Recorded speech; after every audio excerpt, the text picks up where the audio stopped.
Oh, yeah. Boss, anong oras closing ng computer shop nyo? Yan. Okay eh. Kami yung yung computer shop na walang oras ng open at closing. Kunyari, sa umaga, no? Pag may pumunta na dyan, kahit anong oras, 6 a.m., 7 a.m.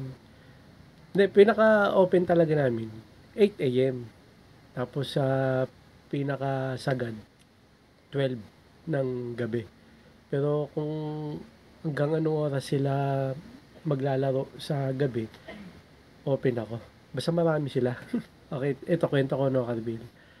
Di gabi na yon, nga 11 p.m. na. Di nag-out ng mga naglalaro. Tapos wala naglalaro. Di sinara ko na yung pinto dito sa loob na computer shop namin. Tapos dito nag-ano na ako, mapo na ako diyan sa mahabang upuan. Pahinga na ako. Tapos pag nakasara na yung pinto, no? Maya-maya may dumating. Sabi, kuya, gumano.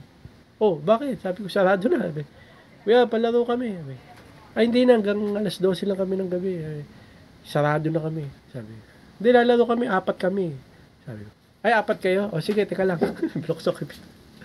Basta pagka marami yung maglalaro, palalaroin ko pa. Pero sagad na siguro yung, mga 1 a.m. Okay? Pinakasagad na yun. Sa umaga naman, mga magsisimula 6 a.m. no? Kasi minsan sobrang aga, no? Meron yung classmate ng kapatid ko. STI ata yun. Ewan ko, meron siyang ginagawa si STI. Parang siya, stop sa library. Ang aga niya pumunta dyan sa labas sa computer shop namin, mga 5 a.m. Naglalaro siya, pinapalaro na lang siya ng mama ko. Binubuksan yung PC. Hindi pa kami diskless nun eh, wala pang server kaya okay lang. Tapos iniiwan na lang yung bayad doon. Isang oras lang ito. Tapos may nakitang matanda. Sabi sa akin. Sabi, wag mo palalaruin yung estudyante. Napakaaga niya. Maaga gumigising, di ba yung mga matatanda? Napakaaga, hindi pumapasok. Sabi ko, napagkamalang cutting eh. Ay hindi, classmate ng kapatid ko yun. College na yun. Napakaaga lang maglaro kasi napapaaga siya dumating dun sa STI. Kasi taga Bulacan pa yun. Ayun.